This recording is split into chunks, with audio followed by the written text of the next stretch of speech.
Hello बच्चों, आज हम पढ़ने वाले हैं अपना नेक्स्ट टॉपिक जिसको हम क्या कहेंगे, ट्रांसलेशन कहेंगे। ठीक है। ट्रांसलेशन स्टार्ट करने से पहले हमें आरएनएस के बारे में पता करना होगा। ठीक है। 3 तरीके के आरएनएस फॉर्म हो गए हैं ट्रांसक्रिप्शन प्रोसेस के अंदर। एक होता है हमारा ट्रांसफर आरएनए, एक होता है हमारा राइबोसोमल आरएनए, एक होता है हमारा मैसेंजर आरएनए। ये सारे आरएनए जब बन जाते हैं, बने थे कहाँ पे? ये न्यूक्लियस में बने थे, क्योंकि ट्रांसक्रिप्शन प्रोसेस कहाँ बन रही थी? न्यूक्लियस में बन रही थी। तो जब ये न्यूक्लियस में बन जाते हैं, न्यूक्लियस से बनने के बाद ये कहाँ आ जाते हैं? हमारे साइटोप्लाज्म में आ जाते हैं। कहाँ आ जाते हैं? साइटोप्लाज्म में। साइटोप्लाज्म में ये आगे का प्रोसेस कर रहे होते हैं, प्रोटीन सिंथेसिस वहां कर रहे हैं। ट्रांसलेशन कहाँ पे करेंगे? ये साइटोप्लाज्म में करेंगे। ठीक है। अब जो आरएनए होते हैं वो एक्टिवेट, मैसेंजर आरएनए जैसे मैसेंजर आरएनए था उसके अंदर भी हमने कुछ एडिटिंग की थी। ऐसे ही जो हमारा ट्रांसफर आरएनए ना, उसके अंदर भी कुछ एडिटिंग कर रहे हैं हम। वो क्या होता है? इनएक्टिव स्टेट में होता है ट्रांसफर आरएनए। तो हम क्या करेंगे? सबसे पहले उसको चार्ज करेंगे, उस आरएनए को हम चार्ज करेंगे। तो ट्रांसलेशन स्टार्ट करने से पहले हमें स्ट्रक्चर जो आरएनए ट्रांसफर आरएनए है ना, उसको चार्ज करना पड़ेगा। तो चार्ज करने के लिए हमें चाहिए होती है एटीपी। क्या चाहिए हमें? एटीपी चाहिए। ठीक है। देखो, एटीपी में क्या होता है, जब हमारा एक टीआरएनए है, अब हमारे जो टीआरएनए है उसकी स्ट्रक्चर पहले तो कैसी होती है? हमारी दो स्ट्रक्चर्स प्रेजेंट होती है। एक स्ट्रक्चर होती है 3D और एक स्ट्रक्चर होती है 2D। हमारी जो 3D स्ट्रक्चर होती है वो होती है एल शेप की होती है। ठीक है। उल्टे एल जैसी होती है, इन्वर्टेड एल जैसी शेप होती है हमारे एक 3D स्टेज शेप जो होती है हमारे टीआरएनए की। उधर जो हमारी 2D शेप होती है टीआरएनए की, वो होती है हमारी क्लोवर लीफ स्ट्रक्चर। ठीक है। Clover leaf structure, clover leaf structure जो होती है ये इसी को हम यूज कर रहे हैं। ठीक है। ये कैसी होती है?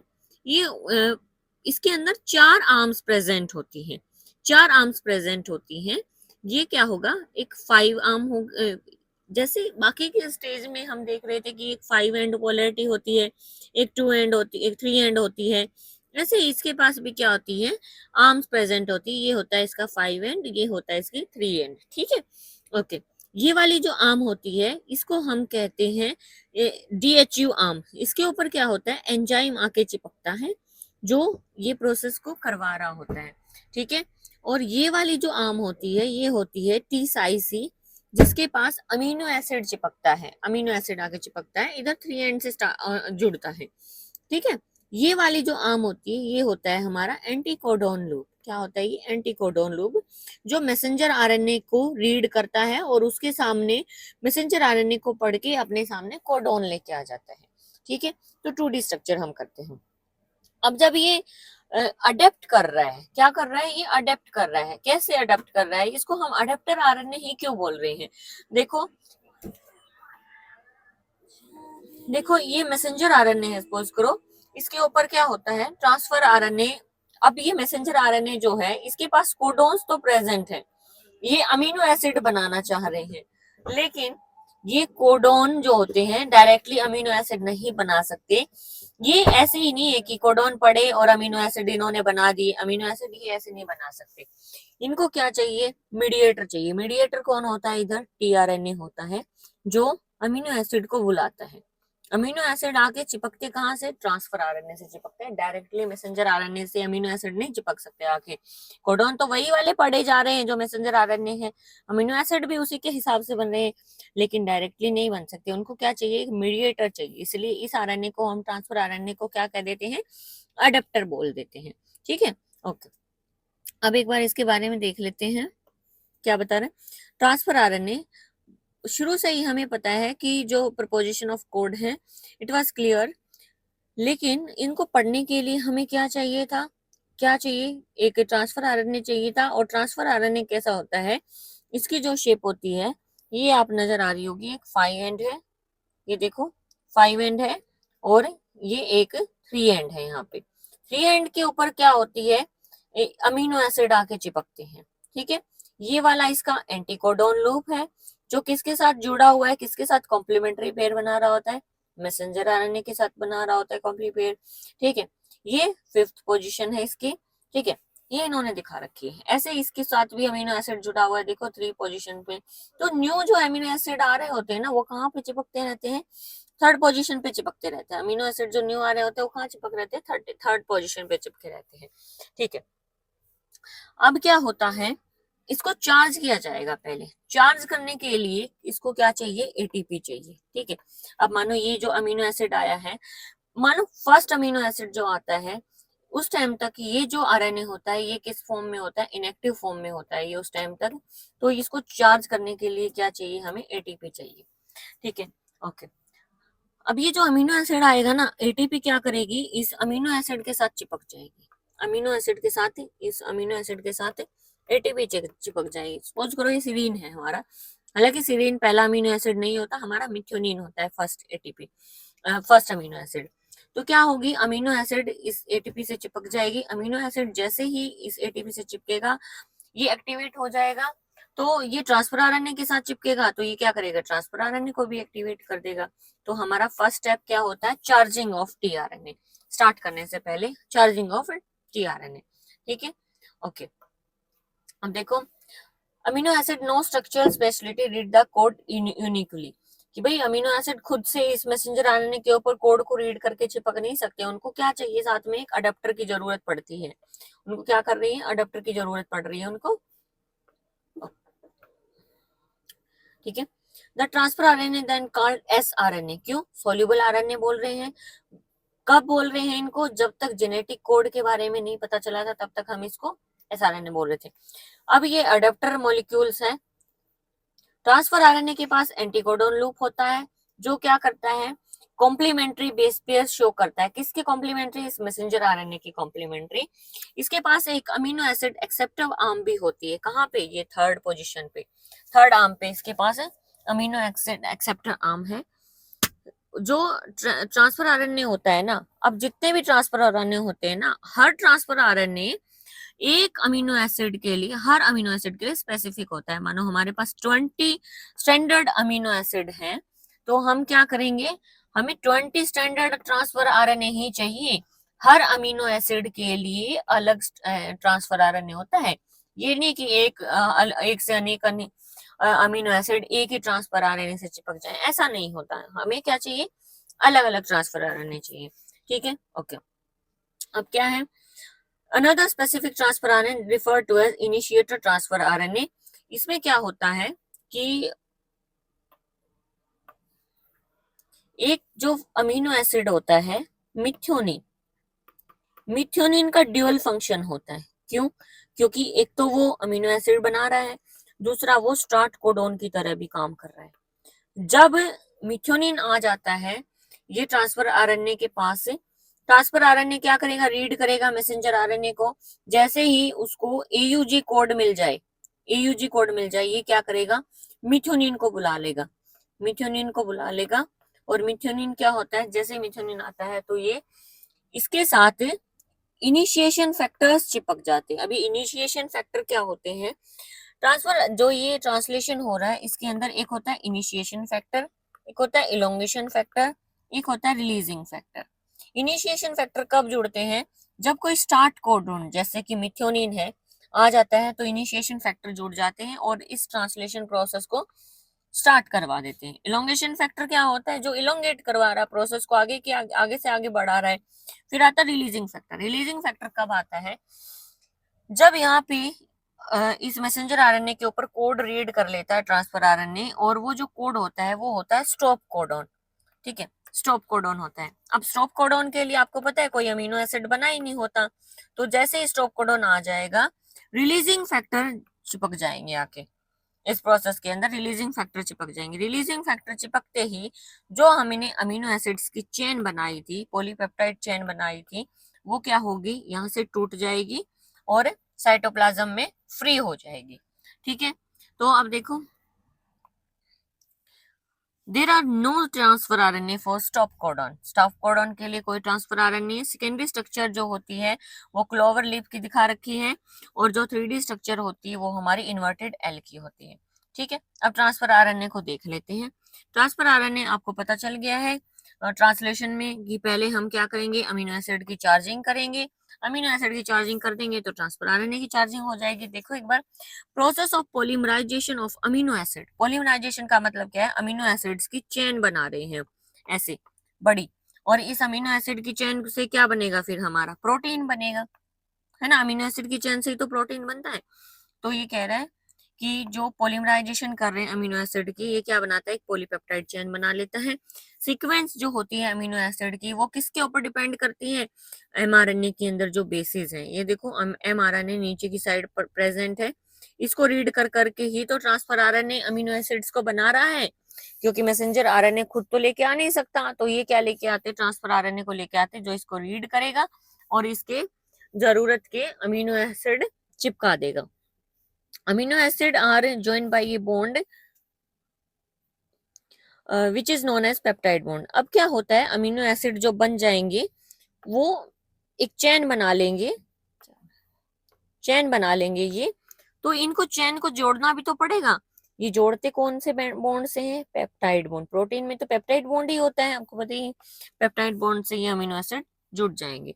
अब इन पेप्टाइड बॉन्ड को भी क्या चाहिए, एनर्जी चाहिए। देयरफॉर फर्स्ट फेज जो होता है ये क्या होता है, एक्टिवेशन का ही होता है, जिसमें एटीपी यूज की जाती है। एंड इस स्टेप को कहते हैं चार्जिंग ऑफ टीआरएनए, जो हमने समझ लिया है। ठीक है, ओके। ये टीआरएनए की स्ट्रक्चर्स आप देख सकते हो, 2 बार कॉपी हो गया। ओके, अब देखो एक बार छोटे छोटे नोट से,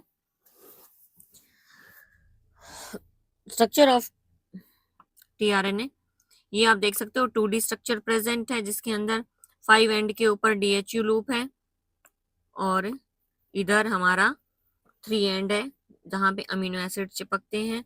ये टी साइज सी है जो किसे जुड़ता है, राइबोसोम की लार्ज सब यूनिट से जुड़ता है। नीचे एंटीकोडॉन लूप है। कॉम्प्लीमेंट्री किसका होता है, ये मैसेंजर आरएनए का।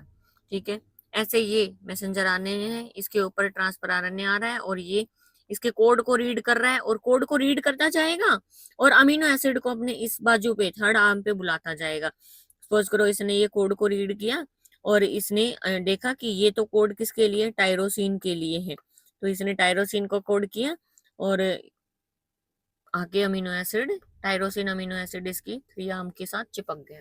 ठीक है, अब ऐसे ही और ट्रांसफर आरएनए आएंगे, यहाँ पे जुड़ेंगे, और आएंगे और आएंगे, इस तरीके से चेन बनती जाएगी पूरी, और अलग अलग अमीनो एसिड आते जाएंगे। हर ट्रांसफर आरएनए के लिए अलग अमीनो एसिड आ रहा होगा।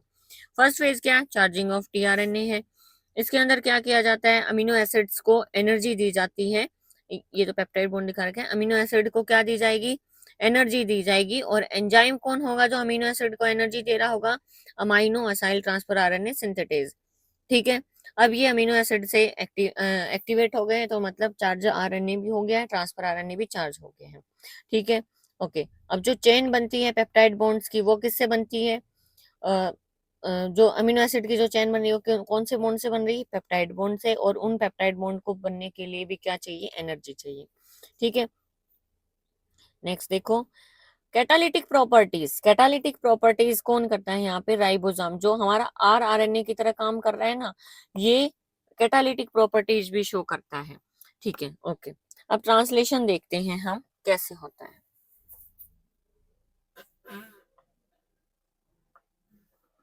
देखो ट्रांसलेशन, इसके अंदर देखो, सपोज करो ये है हमारा मैसेंजर आरएनए, ठीक है, और इसके ऊपर है हमारा ट्रांसफर आरएनए आ गया। सबसे पहले जो आरएनए की, राइबोसोमल आरएनए की सबसे छोटी यूनिट होती है, स्मॉलर यूनिट, वो जुड़ी होती है। ठीक है, इसके साथ जुड़ गई है मैसेंजर आरएनए के साथ। ऊपर की साइड हमारा जुड़ गया है ट्रांसफर आरएनए, ऊपर की साइड हमारा ट्रांसफर आरएनए जुड़ गया आके इस तरीके से 5 एंड, ये इसका 3 एंड।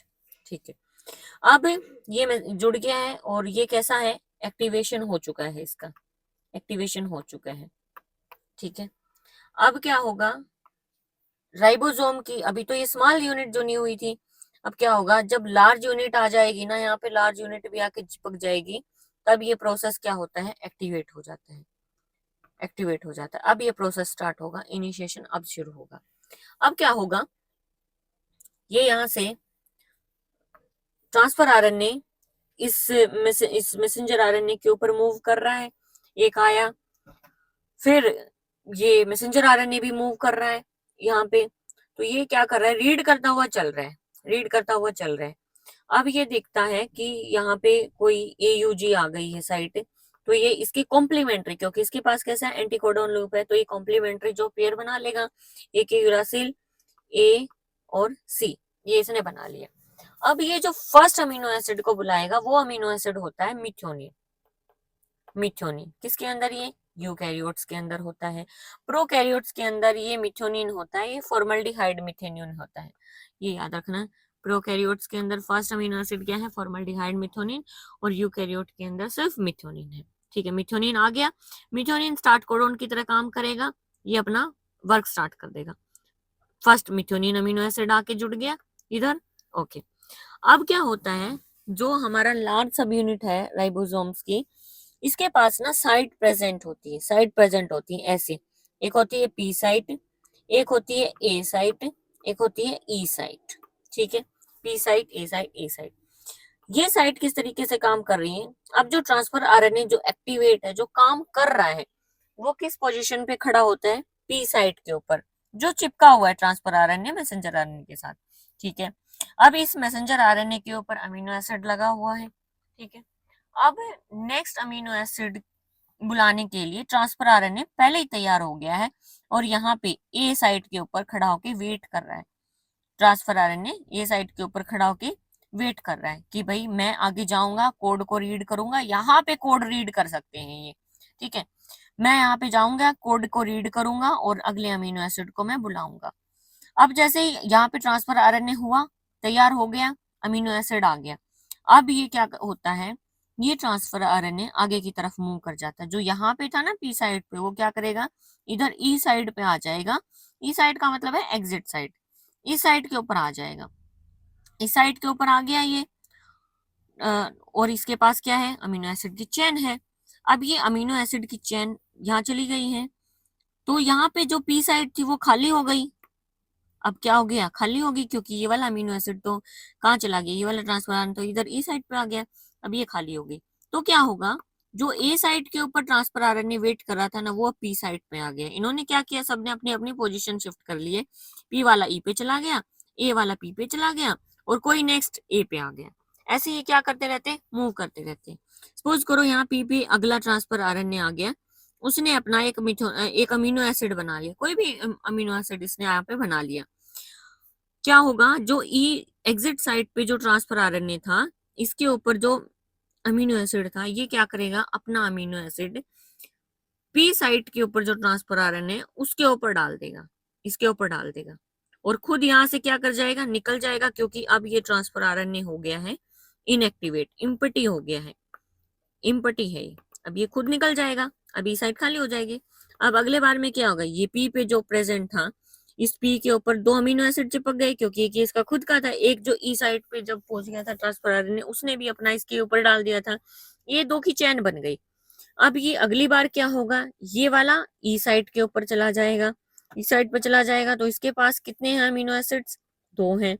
अब ए पे जो था वो पी पे आ गया, अब ये जो पी पे है इसके पास भी एक अमीनो एसिड आ गया, तो ई साइट वाला क्या करेगा, वही सेम प्रोसेस करेगा, अपनी चैन उतारेगा और इसके सिर पे रख देगा। यहाँ पे इसके पास तीन अमीनो एसिड हो गए, और खुद यहाँ से एग्जिट हो जाएगा, और इम्पटेड ट्रांसफर आरएनए यहाँ से निकल जाएगा। अब ए वाला वेटिंग में है, ए वाला फिर पी की साइड पे आएगा। तो ऐसे ही प्रोसेस चलता रहता है कि पहले कोई पी पे है, वो अगली बार ई पे चला जाएगा, और जो ए पे है वो अगली बार पी पे आ जाएगा। तो ऐसे ये काम करता रहता है। अभी ऐसे चलते रहेंगे, एक टाइम ऐसी आएगी मैसेंजर आरएनए के अंदर स्टॉप कोडॉन आ जाएगा, ऐसा कोडॉन जो किसको कोड कर रहा है, स्टॉप कोडॉन को कोड कर रहा है। देखा था ना कि 64 कोडॉन थे, उनमें से 3 स्टॉप कोडॉन की तरह काम कर रहे थे, तो यहाँ पे स्टॉप कोडॉन आ जाएगा। तो ट्रांसफर आरएनए है ना, इसके लिए कोई ट्रांसफर आरएनए कोड ही नहीं पढ़ पाता, इसके लिए कोई ट्रांसफर आरएनए ही नहीं आ पाता।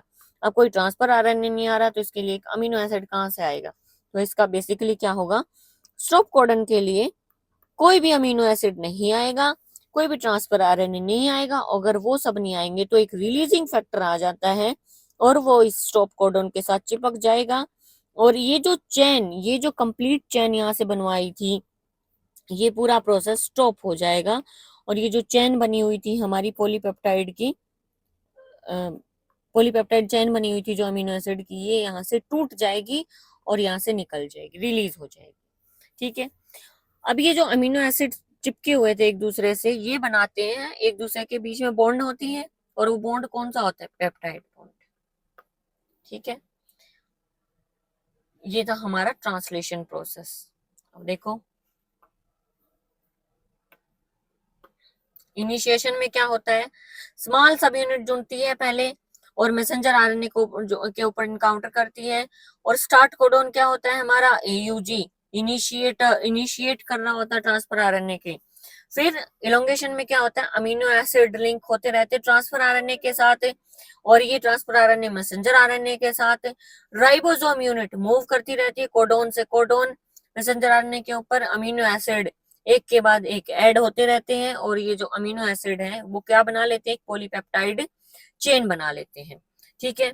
Okay, next termination. टर्मिनेशन में क्या होता है, रिलीज फैक्टर आ जाते हैं, किसके साथ जुड़ जाते हैं? स्टॉप कोडॉन के साथ, और ट्रांसलेशन टर्मिनेट हो जाता है, और जो पॉलीपेप्टाइड चेन होती है वो हमारी रिलीज हो जाती है। यहाँ पे देख सकते हो फर्स्ट स्टेप में, देखो पहला हमारा स्टार्ट कोडॉन क्या है? एयूजी, इसके लिए ट्रांसफर आरएनए आ जाता है। एयूजी जब स्टार्ट कोडॉन देखा जाता है तो ट्रांसफर आरएनए कौन से अमीनो एसिड को लेके आता है? मिथ्योनिन को। फर्स्ट अमीनो एसिड कौन आएगा? मिथ्योनिन आएगा। नेक्स्ट देखो, ऐसे अगली ट्रांसफर आरएनए वेट कर रही होती है ए साइट के ऊपर, ये देखो वेट कर रहा है अगला। अब क्या होता है, एक और ट्रांसफर आरएनए आता रहता है, इम्पटी ई स्पेस से ट्रांसफर आरएनए पुराना वाला निकलता रहता है, और अपनी पॉलीपेप्टाइड चेन जो अपना अमीनो एसिड है वो किसको देके जाता रहता है? इस पी साइट वाले पे देके जाता रहता है, और या इसके ऊपर ना एक चेन ग्रो होती जा रही है। अब क्या होगा, रिलीज फैक्टर आ गया, मैसेंजर आरएनए के अंदर कोई स्टॉप कोडॉन आ गया, जैसे यूएए मैसेंजर आरएनए के अंदर कोड आ गया, ट्रांसफर आरएनए इसके लिए कोई आता ही नहीं, क्योंकि इसको रीड नहीं करता कोई भी, कोई कोडॉन नहीं है इसके लिए, कोई अमीनो एसिड नहीं है। तो अब ये कोडॉन नहीं मिला, तो अगली ए साइट के ऊपर कोई ट्रांसफर आरएनए नहीं आएगा। नेक्स्ट वेटिंग में कौन आएगा? सीधा रिलीजिंग फैक्टर। और रिलीजिंग फैक्टर आते ही सारे ribosomes, transfer RNA, messenger RNA अलग अलग टूट जाते हैं, और ये जो अमीनो एसिड की चेन थी ये भी टूट जाती है, और ये इनके बीच में बॉन्ड किसका होता है? पेप्टाइड बॉन्ड होता है।